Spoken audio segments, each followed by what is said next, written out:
We are live, sir. How are you today? It's worn out, man. Worn out. I was trying to do the tally of, 10 straight days of entertaining people. And it's that's well, fun. no, I mean, it was a couple of big dinners, then my dad's birthday, then the Super Bowl party, then, meetings, then the blowout Friday and a blowout Saturday. And I limped my ass back into town yesterday. It's not like I'm 25 anymore.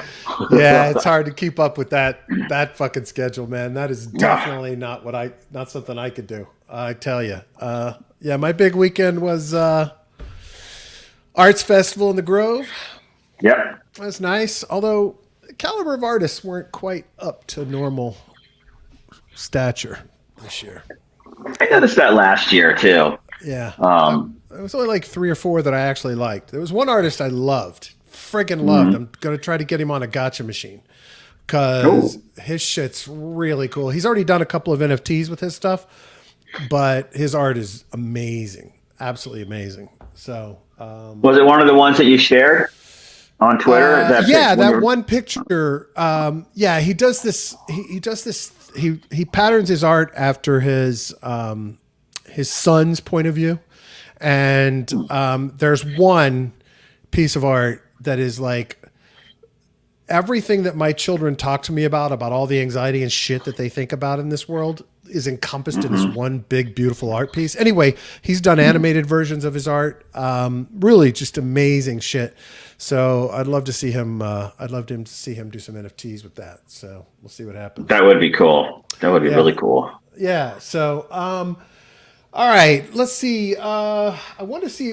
I mean, I've got a bunch of news loaded up, but since Matt's already waiting, why don't we bring Matt on now to chat? And then after he leaves, we can hit some of the news stories. Sound good to you? Sounds good. Yeah. Matt, absolutely. you ready? Can you hear me? And Matt's live. Hey guys, good morning. Can you hear me? We can hear you. Yes, I can. Your video is lagging a bit. Okay, I don't need video anyway, do I? I don't know. Not really. Brad, Joe, thank you so much for having me. It's really great to be here.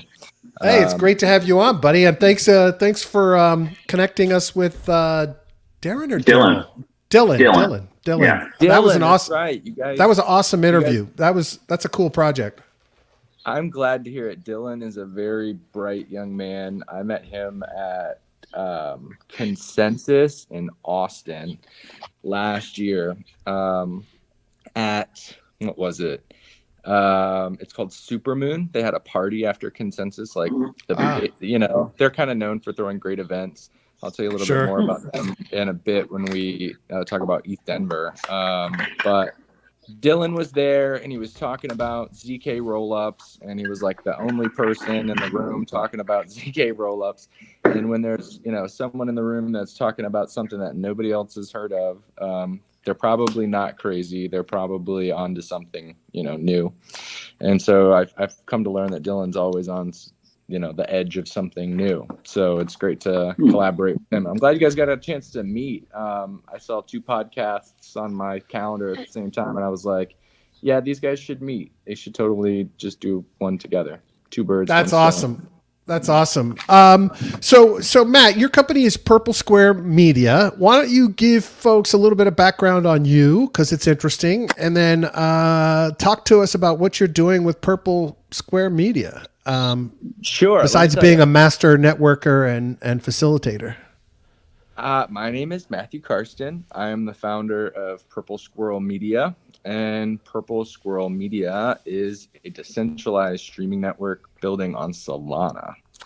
And what does that mean? It means we're disrupting media with decentralization. And we do that a lot. So we do that by, of course, improving the user experience for streaming content. And we do that with things like NFTs and gamifying content. And for distribution, it allows us to reach a larger audience, more audiences, and more specific, like niche audiences, right? Cool. So our goal is to create a decentralized streaming network that empowers content creators and providers with a more engaging and immersive experience. Right now we're working on AR, VR stuff. We believe that traditional media is really ripe for disruption. It's usually at the forefront of what's new, and we're excited to be here. Really, really excited to be here. Where did we meet? We met at Quantum.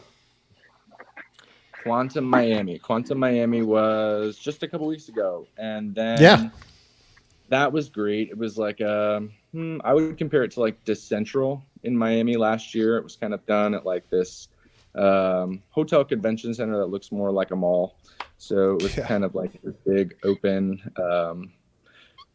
what do you call it? Bazaar. It was like a big bazaar of Bitcoin people, and it was great. And then it was Hack Week Miami, which was craziness. It was like all of Wynwood, Miami was taken over by developers.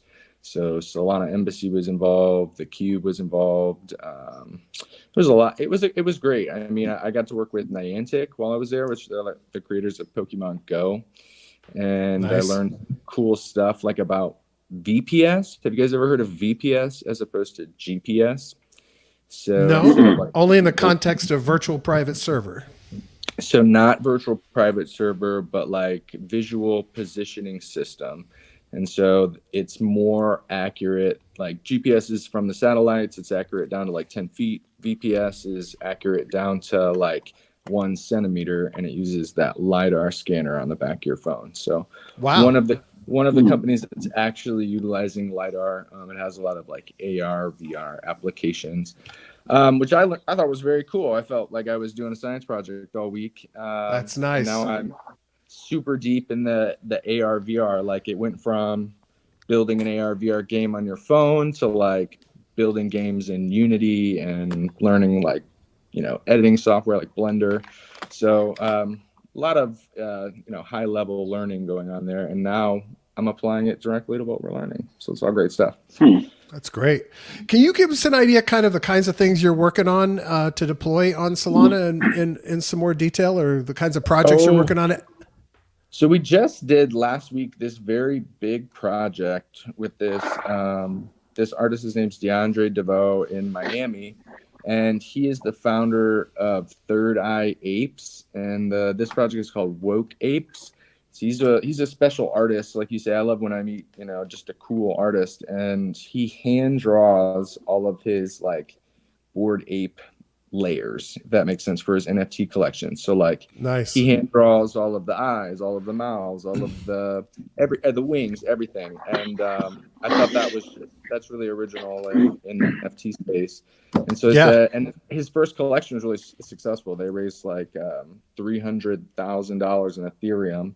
And I said, well, hey, let's take that success. And so we minted a 10,000 generative art collection called the Woke Apes with a company called Crossmint, who I'm trying to get you guys in contact with, actually. But and on Solana, so that means the transaction speeds. And actually, this NFT collection is cool because it's one of the first that I've seen that's available to be purchased in Solana, Ethereum, with credit card, with debit card, and with Apple Pay. Nice. So it's like more accessible than 99% of the other NFTs out there currently. It's not launched yet, but we did mint it on Solana. There's still some back end things for the community development and the launch that need to happen, but it's all happening right now. And then Brad, but real quick, Matt, what about like Gacha machine for that kind of a mint? Oh, absolutely. What? Yeah. What is a Gacha machine? But deploying that to Solana is a much more difficult thing. No, it because, is. Okay. this is all EVM compatible code. I mean, there are some EVM compatible stuff happening over there, but I don't think that's it's quite not usually the problem. Like literally most of our development with Solana has been building out the Solana ecosystem of things that already exist on other ecosystems, but doing it because of the transaction cost and speed. I mean, that's really this is a protocol that would have to be completely converted to Rust or utilize. I think there's an EVM translator on Solana. If I remember correctly, I was talking about it at some point, Joe, that may be able to make it work there. But yeah, it would require some work on the Gotcha team to get it over there. Yeah, explain what it is. Yeah, go ahead. No, you go. So Gachapon, well, it was built on a platform called Doki Doki, which is essentially mimics real life what are called Gachapon machines in Japan.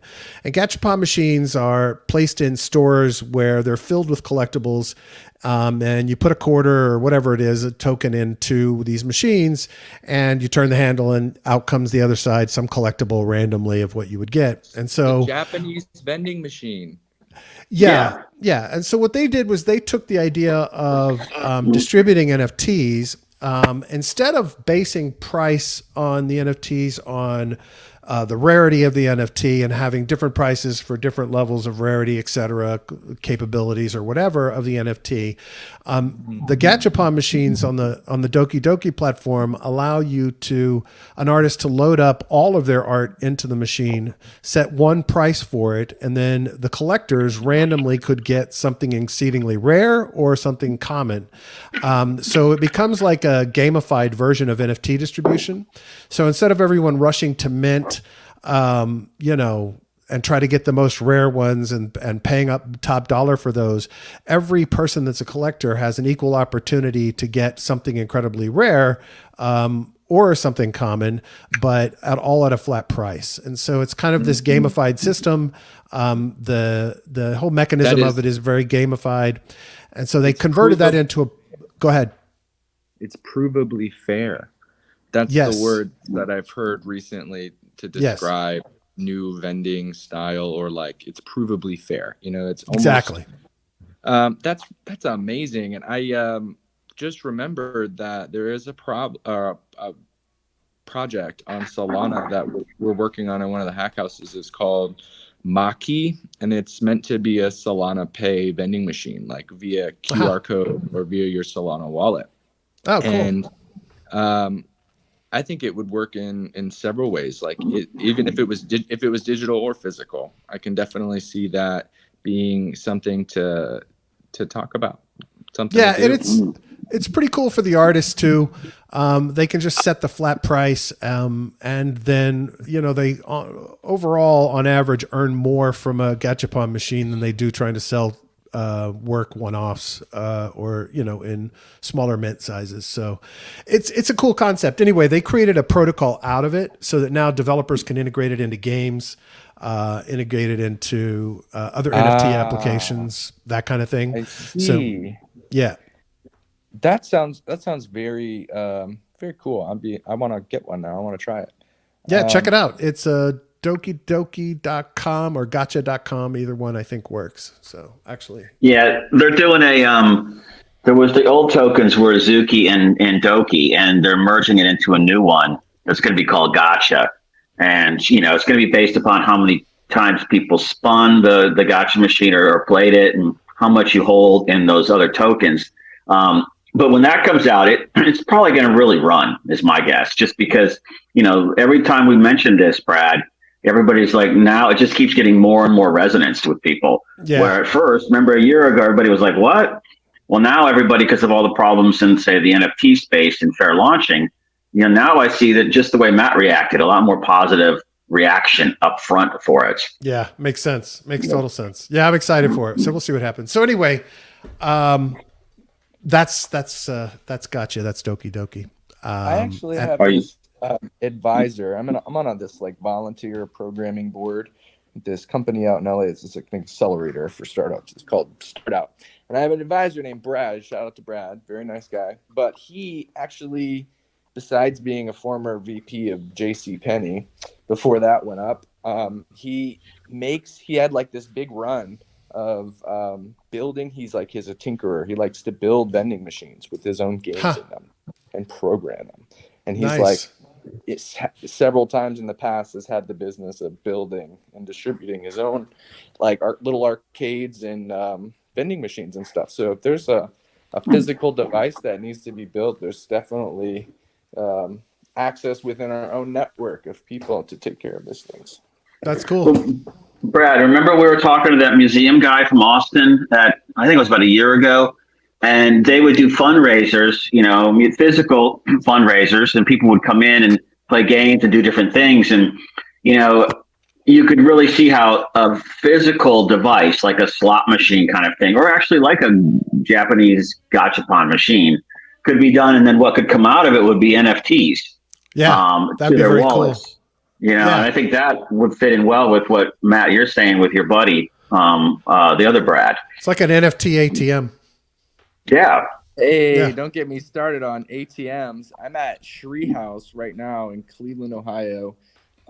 Shree is a builder on Solana, lead Solana developer, and actually helped me with that Crossman project. But our first project where I met him, I met Shree in the Launch House, Beverly Hills, Solana Foundation Hackathon. And our first project was the Solana Pay ATM. And I kid you not, you guys, we went downtown LA, bought a secondhand ATM, loaded it up in his friend's white van. I'm laying down horizontally in the back of this white van, holding an ATM, and I'm, going back up to Beverly Hills to Paris Hilton's house, and I'm like, literally, if we get pulled over and I'm in the back of this white van, with the, like, there's no saving us. I was like, this is that risk management that I was talking about, guys. That's awesome. That's and then proceeded awesome. to crack it open and put a new screen in it for an NFT gallery and put a Raspberry Pi in it and make it compatible with Solana Pay. And I learned two things. ATMs since 1965 no longer need to go to the dump. The new ATMs that don't have the chip reader. So the old ones have the chip reader, they just toss them, and it's like these things can be repurposed in other countries. They can be used for digital currency. NFTs, etc. But then I also learned that hardware is really impressive in hackathons. People like to see things in physical. You can't see what people are doing on Absolutely. screens. So they liked that, and I was like, oh, okay, more hardware. That's very cool. That's a great idea, actually. I love that. That's brilliant. That's really cool. So tell us. I mean, you really seem to be someone who spends a lot of time kind of facilitating creators and artists and media people all together. Kind of from your perspective, how do you kind of refer to yourself in the ecosystem? Do you kind of see yourself as a project lead, or are you spearheading projects that you think of? Are you trying to help people succeed with their projects? All of the above. I mean, kind of give us an idea of how you function in the world. It really is all of the above. And I constantly am wondering how I function in the world. But my goal is definitely to do all of those things. I realized early on building Purple Squirrel Media, a streaming network, that it's a huge endeavor, and that I do have really ambitious goals and big dreams, and those things aren't to be accomplished alone. And so I knew that it was something that I could never take on alone. So I better get really good at working with other people, a wide variety of people who are much smarter than me, and be able to facilitate building together. And I think Web3 has this is something we have been trying to describe for a long time. And now there's this friendly new term called Web3 that kind of explains this remote, software developing, work from home type of traveling consultant in the blockchain industry. It was a really undefined lifestyle. And now it's something that we've given a face and a routine and an itinerary, and it's turning out to be something that's allowing us to build really fast. And that's awesome. Much cheaper than how it's been done in the past. So on the pitch deck, we put Purple Squirrel Media reduces infrastructure costs by 77% as compared to a traditional streaming studio or content studio. That's awesome. It's all blockchain software, plus there's 150 ways to monetize your content online. So, wow. Hey, you mind sending me that? Hey, can you send me your pitch deck in Telegram so I can take a look at it? Yeah. All right. Thanks. I got a bunch of them. Oh, Oops. I think we lost him. I think he was going to look. He has the link. He'll come back. Yeah. Because I want to make sure we talk about what he's going to be at ETH Denver too. Oh, good. Yeah. And so he got his thing. I think he has another piece, B&B chain, I think, or something, podcast that he's involved in. I think he was talking to them when we were with him at Quantum. And I can't remember who was tied. I mean, obviously something to do with Binance, but there was another couple of big groups in there. But so he's there too as a approved podcaster, Nice. like us. Nice. Very nice. Love it. Let me just see where he is. Oh, here he is. Hey. Yeah, you got dropped, dude. You got dropped. All right. In the meantime, I'll start looking.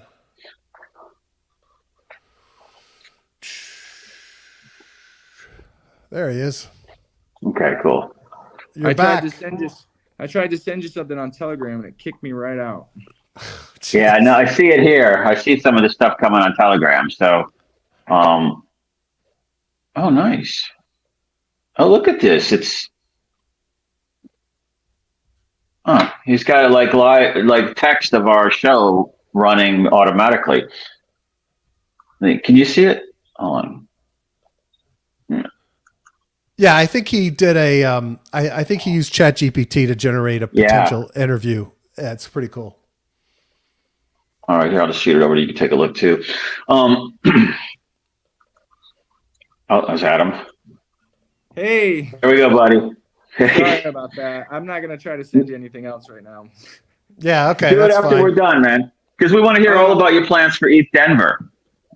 So we're helping on the streaming crew for the Discords and the Twitch and all of the stuff that's happening, the streaming, the live events, which I think is great content to have access to be able to see what everybody's, to review the tapes, see who was there.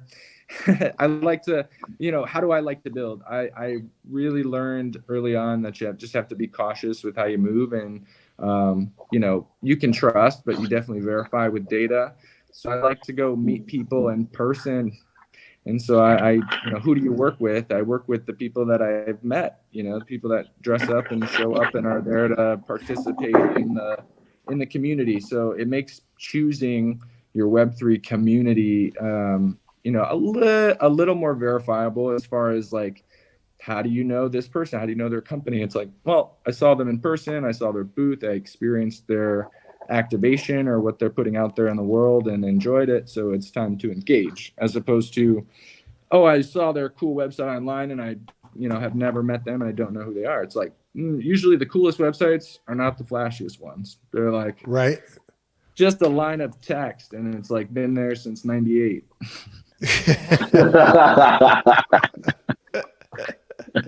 Absolutely. That's cool, man. Well, look forward to seeing you there. It should be fun. And are you guys aren't going to ETH Denver, are you? You Yep. should. No, we are. You are? Yeah. No way. Yeah. We'll be Yeah. That's really exciting. We'll have to share all of the schedules and Google Sheets and all of the exciting events that are happening. Supermoon, who I mentioned earlier, they're sponsoring a house. I actually love going to these houses at conventions. Like, hotels are totally like 2018, not the lifestyle. Not the lifestyle anymore. It's all about these founder houses and launch houses, just because it's really a great place to meet people from all over who are super interested in the ecosystem, just like you. Like, where do you go meet Pokemon Go fans? You go to a Pokemon Go meetup, right? Right. So I'm excited to know about you guys. Do you guys have anything particular on your list that you're going to tack off at? I got a few parties that some founders that I've interviewed want us to come to. So we've got a few of those set up. New protocol from Bancor called Carbon and some other stuff. So we're starting to get scheduled up. Had a few people reach out to me on Twitter, but nothing super planned. This is my first ETH Denver. So from what I understand from folks, it's kind of It's kind of something where it's cool to kind of get planned with some parties and stuff, but you really kind of have to go with the flow. It's kind of like a full blown experience thing, and a bit nuts. So I'm kind of looking forward to kind of just like riding it and see what happens. Mm-hmm. It's like the Super Bowl of DeFi. Yeah, bring some warm clothes, all of that good stuff. I'm like, Denver, well, dude, you're in Cleveland right now. That's like it's not that cold here. There's no snow, none at all. Seriously, wow. All right, that's not crazy. Cold, thank goodness, because I'm still wearing my flip flops because Yeah, I got flip flops and shorts on right now. So, but I'm not in Cleveland. Every day. Every day. That makes me feel better about booking this ticket and going, because I'm, that thing we were doing at Quantum, shooting that I guess audition for that commercial. Well, that's right at the beginning of ETH Denver, so like the 28th through the 2nd or something. So I may come. I was going to be there the 24th. Now I may not come until March 2nd. And so I'm like, who's going to be there? How do I coordinate? And I'm glad to know you guys are going. That'll be a lot more fun. Yeah, definitely. Yeah. Nah, we'll have a good time. It'll be fun. It'll be great. Awesome. Yeah, that's about when are you going the first or the second, Brad? Flying out the first. Okay. I was thinking about catching the early morning on the second. Yeah, that's cool. But I'll either be there the night before that and then rolling out, I think, evening of the 4th. But I haven't set it in stone. You know me, I'm always doing it the last second. Yeah, me absolutely. too. You heard it here, folks. You'll see us all in ETH Denver. Look for the Purple Squirrel or meet us for DeFi lunch. That'll be a good time. Absolutely. Absolutely. Well, Matt, I really appreciate you coming on, and we'll do some stuff with you while we're out there too. Get you on a couple of shows maybe while we're out there. Yeah. Thank you so much, Joe, Brad, for having me. It's been such a good time getting to chat with you guys. I felt super comfortable getting to chat with you guys because I knew it was going to be just like talking to you in real life. There you go. I have some people who I would love for you to meet, and I'll just continue to tell them about the podcast so that they can come and join us all on stage someday. That sounds great, man. I love it. Yeah. Thank you so much. Thanks for having me, guys. Have a good one, and I'll keep listening. So definitely feel free to drop hints and schedule for ETH Denver. Absolutely. Right, we'll send cool. you some messages on Telegram too. Thanks, buddy. Sounds good. Thanks. Take guys. care. Have a good day. Thanks, Bye-bye. Matt.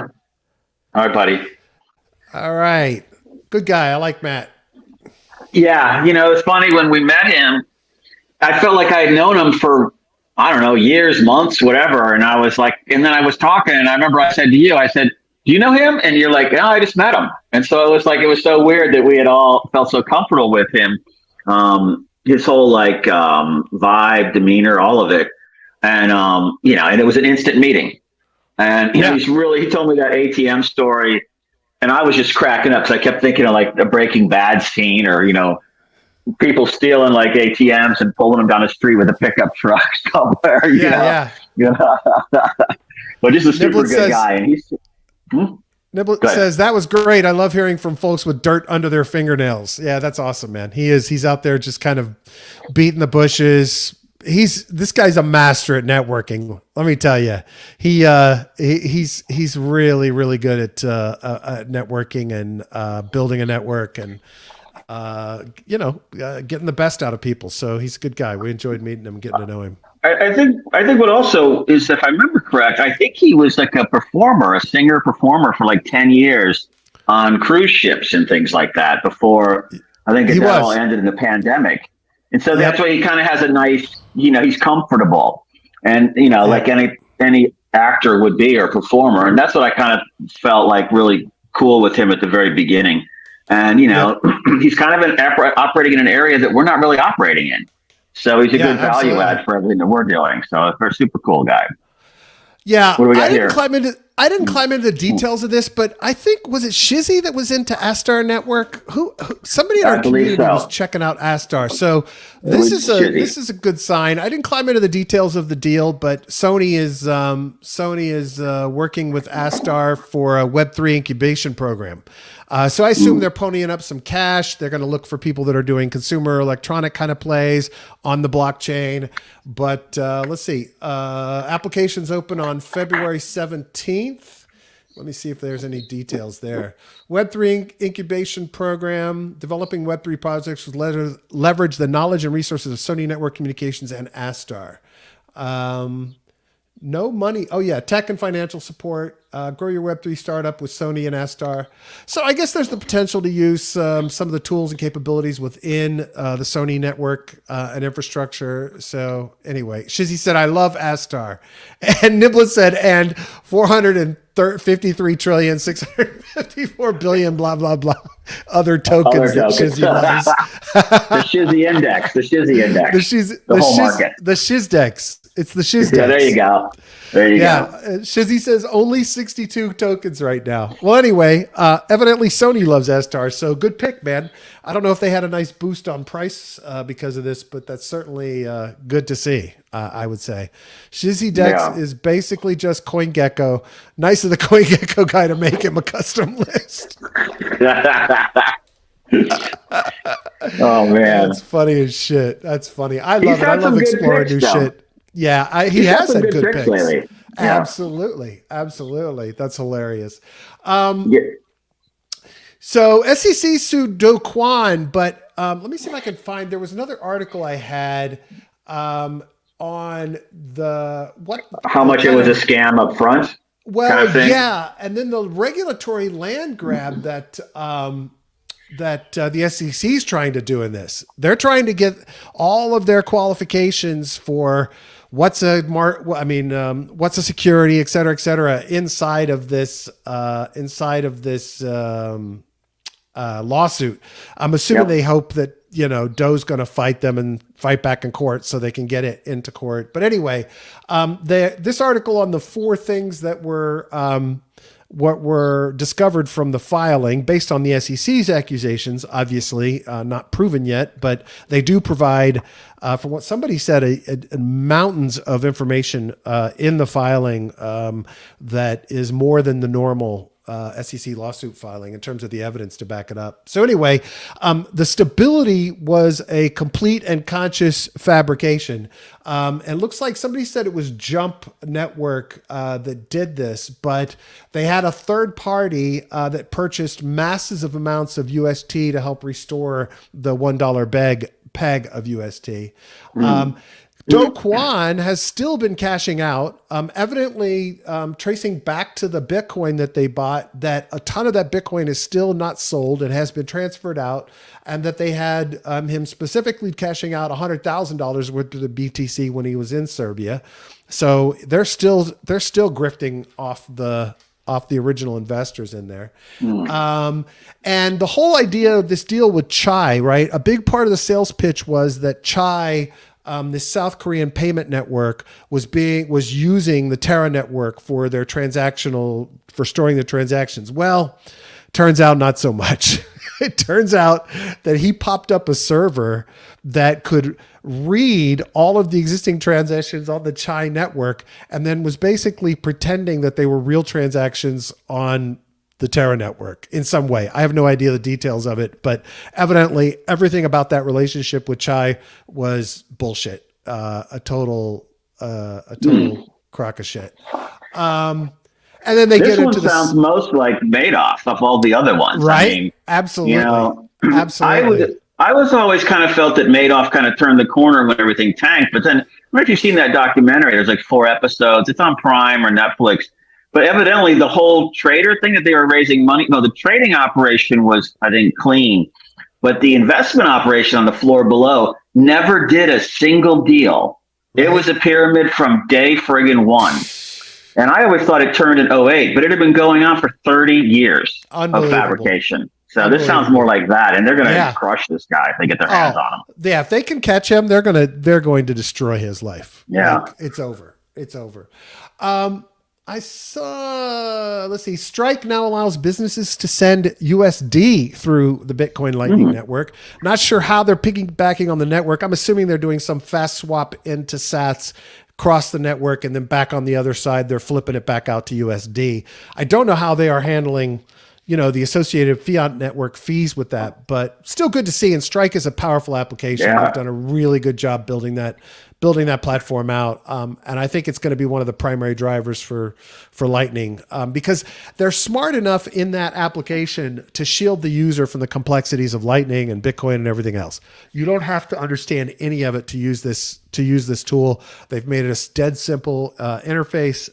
So anyway, I'm impressed that they keep innovating with that. Yeah. I have no idea what this thread is that I loaded up. Oh, yeah, this was interesting. So I did that whole thread on going tokenless. Right. So Chainalysis did an analysis of the tokens that were launched on ETH and BNB chains. There were 1.1 million new tokens launched. 40,000 of them, only 40,000 of them achieved significant trading volume. So only 40,000 out of the 1.1 million had any kind of real trading volume. And of those, 9,009, so a quarter of those were essentially pump and dump schemes. So they've trained their network to be able to find tokens and see where they're actually being manipulated as pump and dump. So fully a quarter of the 40,000 that had any volume were pump and dump schemes, leaving us at about 30,000, 31,000 that had any real trading volume out of 1.1 million tokens that were actually created last year. So yeah, it's look, I mean, obviously a lot of garbage gets created, people trying shit out and all of that. But, but 1.05 million did nothing. Yeah. That's so weird to me that there would be that many. And that's only on two chains. That's only ETH and BNB. That's not counting everything else. Yeah. I mean, but nuts. So I guess those are the ones that always end up in your wallet when they come in, they dump, 40,000 tokens of something and you're like, never heard of it and there's no price. Yeah, exactly. Like hobby tokens or something. Yeah, that's really bizarre. Yeah, it's kind of crazy. I thought that data was pretty nuts. So anyway, what's cool is that Chainalysis has this heuristic now that can detect pumps and dumps, which is also really interesting. So they tracked it down to specific wallets, and the most prolific pump and dump token creator launched 264 tokens in 2022 that were all pump and dump schemes. They estimate that the pump and dump schemes made that one creator $30 million in profits. Wow. Yeah, it's pretty crazy. Yeah, but you're looking over your shoulder now for the rest of your life. Yeah, unless you had enough sense to really do it anonymously all the way through. But yeah, you're right. You're scared. So let's see what else we got here today. One thing I was good. Oh, go ahead. I'll go after this. No, go ahead. Go ahead. Oh, no, there was a lot of buzz in the channel this morning about, the Mission DeFi Lunch Telegram about, China stimulus money coming in. And one thing I don't even know if we've mentioned, we were talking about it last week, but that Hong Kong is going to, supposedly all crypto is going to be fully legal as of June 1st. Do anything you want. Yeah, I saw some clarifications on the licensing of that. And I've just seen battling articles about it and I haven't read anything yet, but that sounds pretty fascinating. I mean, here's the thing though. Can you trust that that'll stay around, right? Yeah, I know. That's kind of the rub there. But I find it interesting that one with this, there's another play. What is it? Is it CVX that's been ripping the last couple of days, which is a fully regulatory compliant blockchain in China right now, in mainland China. Really?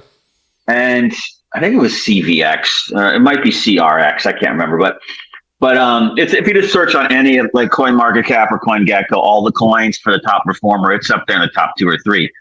And I looked at the other one. Remember that when I was in the tracking Chinese pork production? Yeah. That's been ripping lately too. I mean, nice. It's up like 6. I mean, of course, I was down like 99%, so it's been up a bunch. But something's ripping there, and so that's one of the things we haven't been talking a lot about. And maybe that's what's holding everything in place right now. I mean, despite, when we look at, like, say, the TA and all the triple resistance and everything, it's sort of like, it seems like it should be tanking already, but it's not. I know. So crazy. I'm wondering if that's the thing that we haven't really been paying enough attention to. Yeah. I don't know. Yeah. Sean says 3%. I mean, Chuck says 3% success rate for those tokens is about the same as tech startup success rates. That's interesting. Good point. Yeah. Good point. Yeah. Niblet says if China stems on the one hand, does that inflation pump work against the Fed's tightening to control inflation? I don't think it's much here. I mean, unless it's affecting the price of exports, China manufacturing to the U.S. But I don't think it will do that. I think it's more about trying to bail out the real estate sector and that $14 trillion goose egg that's sitting there. Yeah, makes sense. But that's a good point, Niblets. Yeah. Shizzy says China legalizes crypto in the bear so they can rug pull in the bull. Exactly. And Niblet says, yes, price of exports. Yeah. So I don't know. Yeah, it's so complicated. I just have a feeling most of that money stays there, is my guess, and doesn't really, because we're already moving a lot of the supply chains out. I mean, I'm talking U.S. to like Mexico, and I think a lot of it's going to Canada too, evidently, to get it closer. So I don't know, probably some, but I don't think it's enough to counter the Fed. Yeah, exactly. This is a little investing strategy that gives you single-sided exposure to a farm token and the yield from it. Really interesting. It was that token Thena on BNB, I think is where it is. And they're using Taro, and they're doing like a rotating lending protocol. Anyway, I'll put this in the show notes. We don't have time. I've got a hard stop today, but we don't have time to run through all the details of it. But I will put a link to it in the show notes because I thought it was a pretty interesting strategy. So you folks may want to take a look at it. He's also got a good sense of humor the way he writes his strategy up. So it's kind of funny. Let's see. Canto has been completely overwhelmed for their hackathon. I'm a judge in it, and I'm having to we're having to pre-screen because there's over 50 submissions for new projects coming into the Canto hackathon. So we're having to pre-screen them down so that the live hackathon we can have only a select few left to go through. But surging pretty significantly. And there was something else in the ad here that I want in this tweet about what was going on Canto that I wanted to try to find and talk about, but I can't find it. We'll find another time. But anyway, Canto Hackathon was blowing up, and I got to tell you, I'm seeing some really powerful projects in the list. This was the thread and I'll put it in the show notes, but this was the thread that details out the shit that the SEC is going for to try to set precedent in the Do Kwon lawsuit. They're just basically making a regulatory land grab via regulatory by enforcement. So I'll send that in as well in the show notes so people can kind of see. Yeah, but look. It's because Congress is doing nothing. Exactly. If nobody's going to legislate law, then they're going to just throw it out there and see what sticks, because they're under a tremendous amount of pressure from outside of like legislative people to like get this shit straight, precisely because of the fact that everybody fears it's going to go overseas. So now they're just basically saying, let's get it all in the courts and let's get this stuff defined. We don't give a shit what Congress says at this point. And let's just get it done. And they want their power and authority. So if they can set it in court, then they have a better chance than what they'll get out of Congress. That's for sure. Right. Because Congress will never get their act together on this. They just won't. Right. Exactly. And so and it's easier for Congress to kick the can down the road and say, that fucking SEC, they're out of control. Yeah. And then, not talk about the other 16 regulatory organizations. It's like that are in the mix too. So I kind of like these ones. Plus, those guys were, that was a scam. So, I would say this is so much more of a scam than, say, the FTX stuff was. To me, FTX stuff was really, fucking up with customer money, basically, but investing in a bunch of other shit and then get caught in a downdraft when BTC priced. But this was, Do Kwon, and I guess 3AC was in the mix there too. Were they in that article as well with Do Kwon on that charge thing, or no? What was Do Kwon in the charges? No, the 3AC guy. No, I don't think so. Okay. I don't think so. All right. So, you look at this. This was one you go set precedent on because it's not as complicated. Yeah. It's easier. So in this, we'll go through a couple of these real quick. The SEC alleges rep tokens to be securities because they are a receipt for a security, and a stablecoin to be a security because it is a right to subscribe or purchase a security. So what they're basically trying to say is because it represents something else that they think they can define as a security, then it makes that a security, be it the stablecoin or the wrapped ETH or what have you. Yeah. So, he said the receipt theory can be leveraged to indirectly target crypto assets such as ETH by bringing an action against the issue of a corresponding wrapper and arguing the wrapper asset is a security. So therefore, the wrapper is a receipt for a security. The SEC theory that a stablecoin that's convertible to security is a right to purchase or subscribe to a security can be used against almost any crypto asset. FinCEN uses this reasoning to regulate all crypto assets as monetary value because they're convertible to money. And he says the SEC reasons that a token without native yield is an investment contract because purchasers expected profits based on the ability to deposit tokens into a yield protocol supported and marketed by the issuer. This may be leveraged against L1 and L2 grants and DeFi liquidity programs. I think in this case, if you're going to issue it, don't be also the provider of yield, Frax. Yeah. You know what I mean?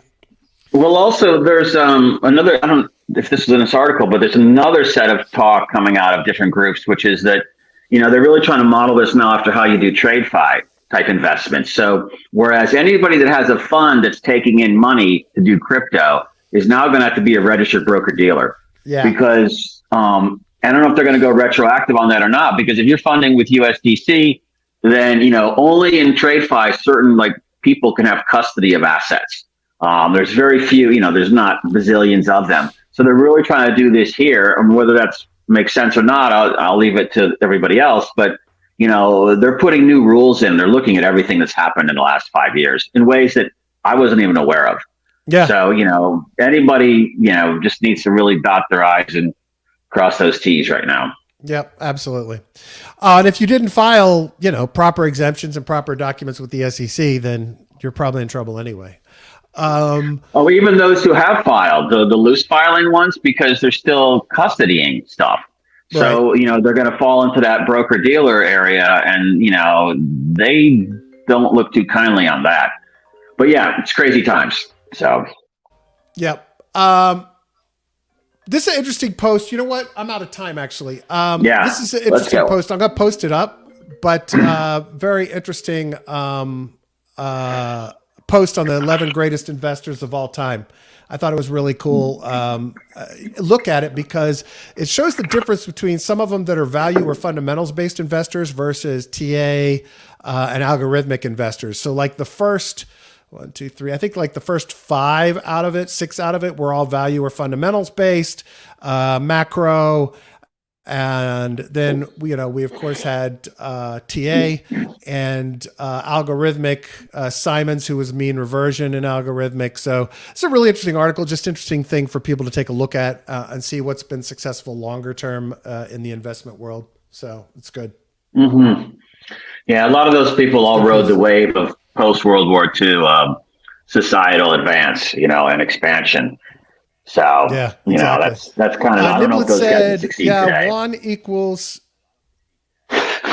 Nibble said Juan is equal to or greater than USD's at scale as a Rube Goldberg machine drawn by MC Escher. And Shizzy said, is Nancy Pelosi number 1 on that investor list? Yeah, probably so. That's just congressional insider trading. It's totally legal. Yeah, they don't have a category for insider trading success, I don't think, on that list. So anyway. All right, Joe, I got to wrap it up. I got to run. But great show today. Thank you, everybody. Thank you, Shizzy, Niblets, Chuck. That's it. Thanks so much for participating today. Glad you guys are here. We appreciate and love you all. Thank you for listening and watching. If you're watching on Apple Podcasts or Spotify, please make sure you rate and review us. It always helps boost us in the algorithm. And if you're watching on YouTube, be sure and subscribe, click the little bell, and smash the thumbs up so that we also get boosted over there. We appreciate you. We'll see you guys tomorrow. Thanks, Joe. Thanks, Brad. All right, guys. See you tomorrow. Have a good one.